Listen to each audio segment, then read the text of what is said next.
bonjour.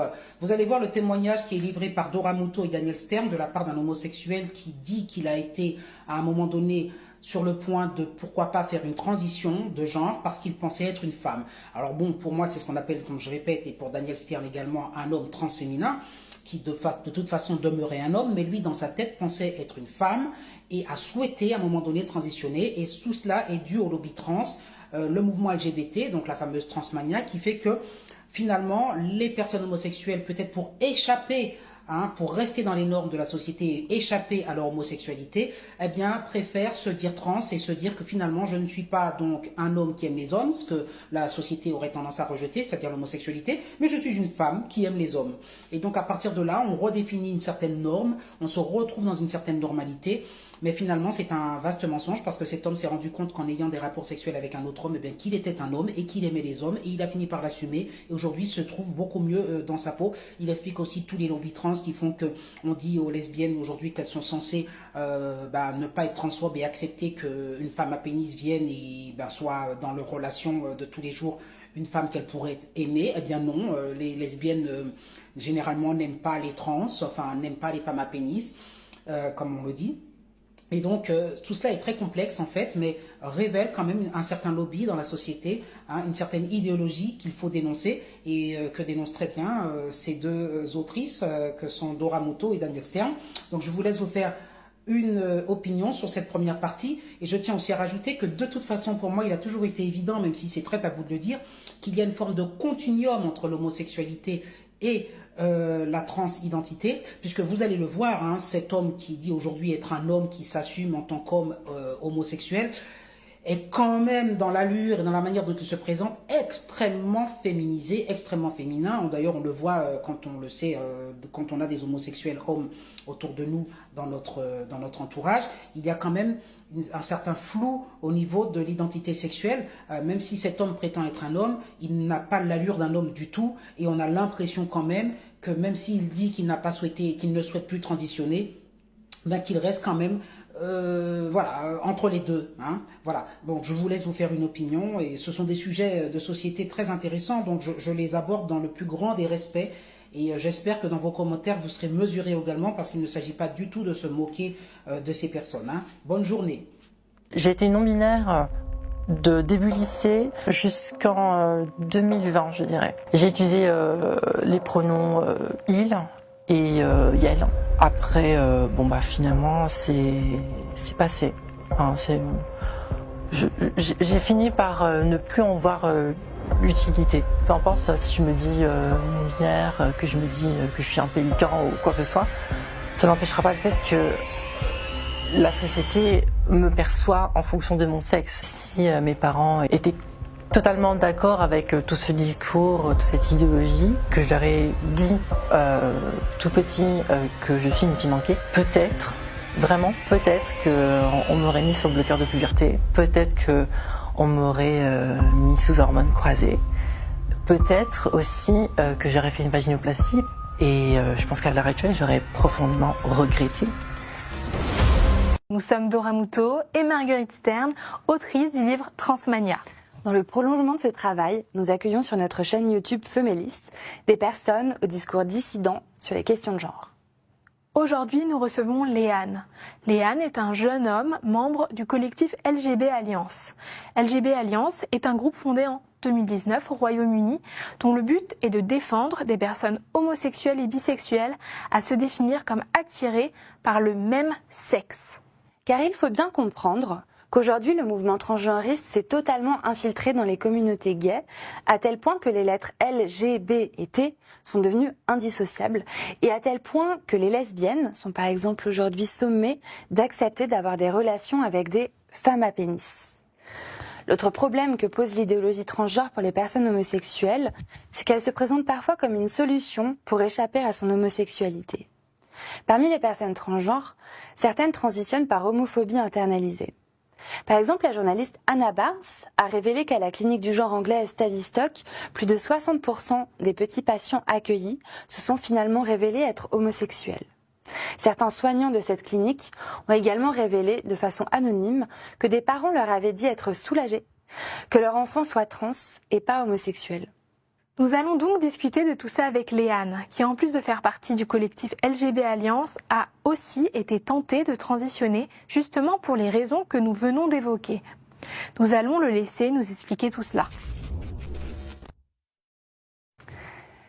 Léane, bonjour. Bonjour. Pouvez-vous nous dire pourquoi vous avez accepté de venir vous exprimer à notre micro ?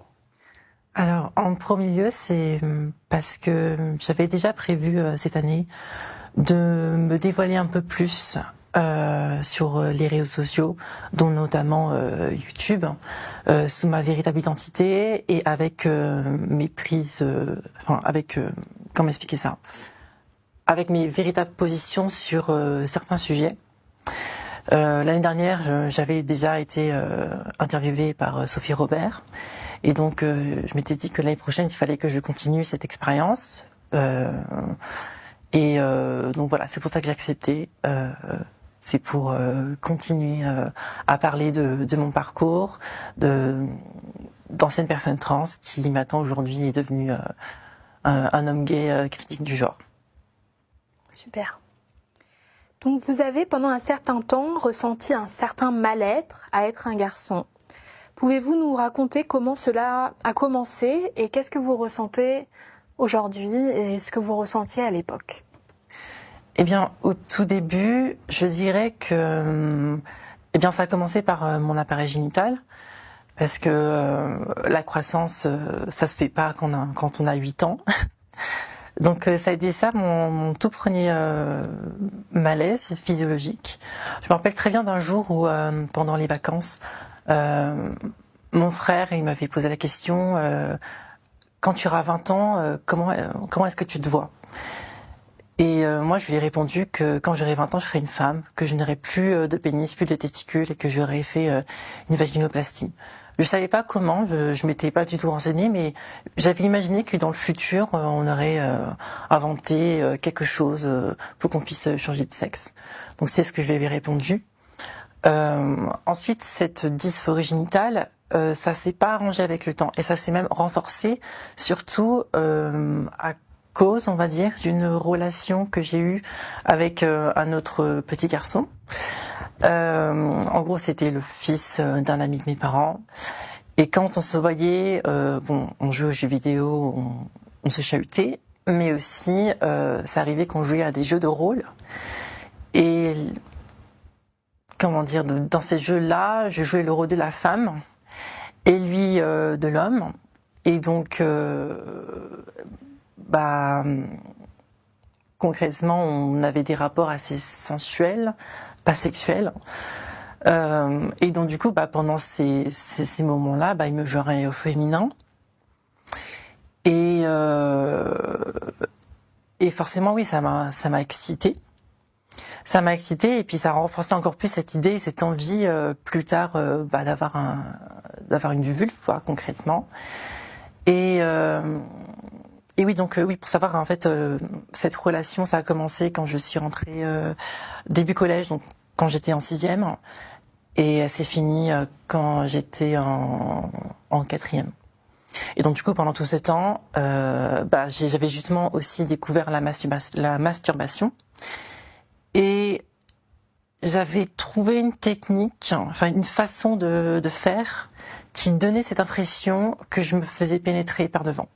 Donc du coup, je m'allongeais et puis je faisais des va-et-vient et puis ça donnait un petit peu ces sensations que je me faisais pénétrer et c'est concrètement de l'autogynéphilie. Pour les personnes qui savent pas ce que c'est tout simplement des garçons ou des hommes qui ressentent de l'excitation sexuelle en s'imaginant être du sexe opposé. C'était carrément ça que je faisais. À chaque fois que je me masturbais, je faisais d'une certaine manière et je m'imaginais être une femme. Et ouais, ce comportement autogynéphile, ça a continué et puis ça s'est stoppé fin collège, donc en 3e. Après, j'ai eu d'autres choses qui sont arrivées, parce que forcément, quand on a 13, 14, 15, la croissance arrive, les hormones se développent. Et j'ai eu un deuxième dysphorie, et ça a été plus par rapport à la voix. La chose à savoir, c'est que depuis tout petit, j'ai toujours aimé chanter. tout simplement parce que je vis dans une famille de musiciens. Je suis née avec la musique, j'aime beaucoup chanter et danser. Et donc pendant cette transformation, eh ben, je me suis rendu compte que j'avais perdu ma voix juste, ma voix aiguë. Et en plus à ce moment-là, quand je m'étais rendu compte de ça, j'étais dans un club musique et j'étais chanteur. Et quand je me suis rendu compte de ces changements, ça m'a fait beaucoup de mal. Après, j'ai essayé de travailler dessus, j'ai essayé de vivre avec, mais c'était quand même très compliqué. Et donc du coup, à la fin du collège, j'ai non seulement arrêté la musique, j'ai arrêté de chanter en public, mais en plus, j'ai arrêté de chanter tout court. Voilà, j'étais pas bien, j'étais un petit peu en colère avec ce corps. Enfin, je me disais, mais je savais chanter, j'avais une voix juste et ce corps, il m'a un petit peu, en fait, il m'a un peu trahi, c'est ça, oui. Il m'a dit, non, tu auras une voix un peu plus grave et tu n'atteindras pas les notes d'avant. Donc ça m'a fait du mal. Et donc oui, j'ai arrêté de chanter. J'ai arrêté de chanter. J'ai arrêté de chanter en public et je chante par contre seule, en privé. Il faut qu'il y ait personne parce que j'ai honte et parce que je veux pas qu'on entende quand j'ai des fausses notes. Donc tu as encore une voix assez féminine. Ah oui, on me le dit beaucoup, énormément, même encore aujourd'hui. Quand je suis au téléphone, on me dit madame. Mais quand je discute avec des gens dans la rue, on me dit madame. Enfin vraiment, c'est. Donc oui, en vrai, ça va. J'ai pas non plus une voix extrêmement grave. Par contre, je peux descendre plus bas. Ça, c'est possible. Voilà. Donc le sexe, la voix. Ensuite, ça a été la taille. Je me suis rendu compte que je grandissais assez vite. Et ça m'a beaucoup gênée parce que j'ai beaucoup d'amies filles. Et ouais, je remarquais que je commençais à devenir plus grand qu'elles. Et ça me gênait parce que avant j'étais vraiment presque à égalité. Et ouais, le fait de me voir grandir, ça m'a mis mal à l'aise. Ça m'a mis aussi en colère parce que je voulais pas être grand. Je voulais pas être grand parce que je suis quelqu'un d'introverti. Je suis quelqu'un d'assez discret et silencieux. Et le fait d'être grand, ça m'empêche de me fondre dans le décor. Et donc, ce que j'avais fait pour essayer d'atténuer ou d'empêcher cette croissance, c'était de fumer. Donc c'est ce que j'ai fait à partir de 16 ans. J'ai commencé à fumer, en me disant peut-être que ça va stopper. Et j'avais fumé parce que mon frère il me disait qu'en fumant ça allait arrêter. Donc je l'ai cru, j'ai fumé. Ça n'a pas donné grand chose. Maintenant je fais 1m82, 83. Bon c'est comme ça. Ensuite après la taille, ça a été la pilosité. Alors les jambes et tout le reste, ça m'a pas dérangé. Par contre, le visage, c'est insupportable. Je pouvais pas le supporter. Et j'en avais marre parce que, je voyais que mes camarades féminines n'avaient pas ça et moi je l'avais. J'en voulais pas non plus. Après la pilosité, il y a aussi eu la poitrine parce que je voulais avoir des seins. Bref, ça a été au fur et à mesure. Quand mon corps s'est transformé, je me suis rendu compte que je veux pas ça, je veux pas ça, je veux pas ça, je veux pas ça. Et ça a été compliqué, concrètement. Donc, je pense que c'est tout ce qu'il y a à dire, à peu près. Et alors, selon vous, quelles sont les causes de ce mal-être? Comment est-ce qu'elle est arrivée, cette dysphorie? Pourquoi est-ce qu'elle était là? Pourquoi? Je pense que c'est à cause des stéréotypes. Des stéréotypes de genre. Depuis tout petit, comme n'importe quel petit garçon, on nous on nous façonne d'une certaine manière et on nous donne accès à certaines choses et d'autres dans lesquelles on n'a pas du tout accès. Donc, par exemple, évidemment les vêtements.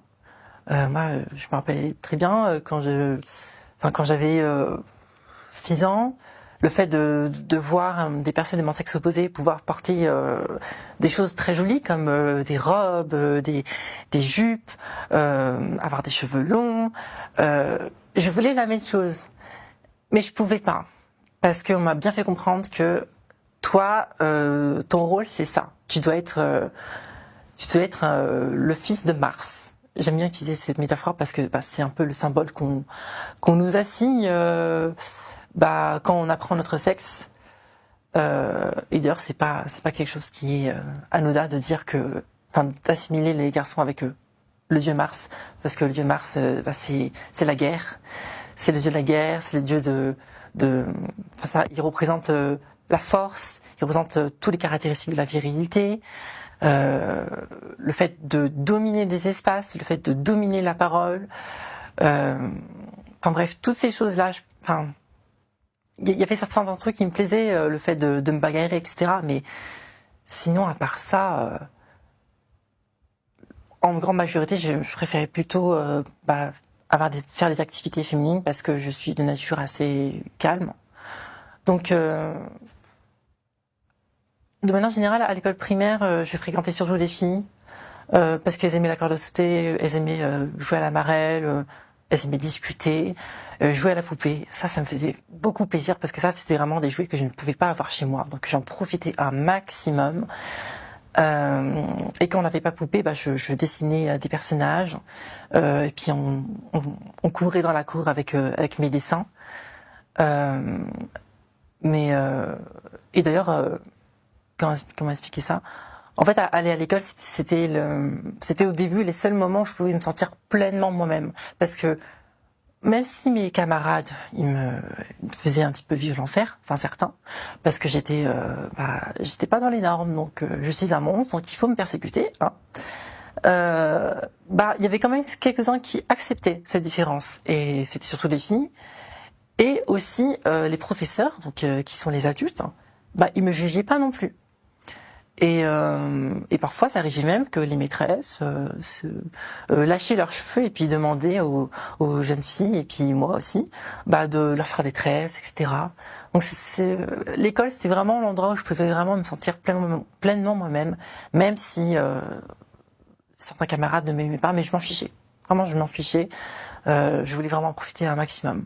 Après, ça a changé quand ma sœur est venue au monde. En fait, non seulement je pouvais faire des activités féminines à l'école, mais en plus à la maison, parce que le fait qu'elle existe, ça a été une bonne justification pour que je puisse jouer à la poupée, porter des t-shirts sur la tête et faire genre que j'avais les cheveux longs. Donc voilà, j'étais content, ça m'a arrangé personnellement. C'est vrai que c'était assez égoïste de se dire ouais, j'ai une sœur, donc je vais pouvoir profiter d'elle. Je me rappelle de certains jours où quand on allait dans les magasins, je la manipulais, je lui disais prends ça, prends cette poupée, prends ce Ken là, il est pas mal, prends telle robe, prends tel truc, parce que comme ça, quand on rentrait, ça me permettait d'avoir des poupées qui me plaisaient pour jouer avec elles, et voilà. Après, je m'étais rendu compte d'un truc, c'était que même si je pouvais faire ce que je voulais, je ne pouvais pas le faire tout seul. Il fallait absolument qu'il y ait une présence féminine pour que pour que les autres puissent m'autoriser à faire des activités féminines. Donc en fait, c'était comme si j'étais un peu esclave des filles pour être moi-même. Et donc, c'est à partir de là que je me suis dit, mais en fait, je suis une fille manquée. En fait, le seul moyen, la seule façon de pouvoir être pleinement moi-même et d'embrasser totalement cet univers considéré comme féminine, c'était d'être une fille. Donc du coup, voilà, je me suis dit, fille manquée. Et je crois que c'est tout. Ouais. Et alors, comment se comportaient vos parents face au fait, voilà, d'avoir un petit garçon qui avait des goûts plutôt liés aux stéréotypes féminins? Au tout début, ça a été... Enfin, au tout début, ils ont essayé de me mettre dans une certaine case. Après, ils se sont rendus compte que j'étais pas comme les autres, donc ils ont essayé de me donner des choses petit à petit, genre des figurines de princesses. Parfois, j'ai ramené même des coloriages de fées, de sirènes pour Disney, donc ça, on me laissait faire. Je pense en fait que au fur et à mesure, ils ont fini par accepter un petit peu cette part de féminité parce que en fait, en allant à l'école et en fréquentant des filles, j'ai importé ma socialisation féminine. Donc du coup, ils n'ont pas trop eu le choix, ils ont un petit peu accepté. Et ça s'est encore plus renforcé lorsque ma sœur est arrivée, donc ils ont dit bon, ok, allez, vas-y, ta sœur est là, donc vas-y.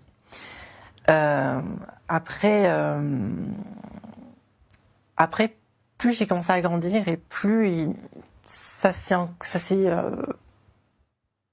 plus renfermé. Enfin, ils ont été un peu plus stricts envers moi.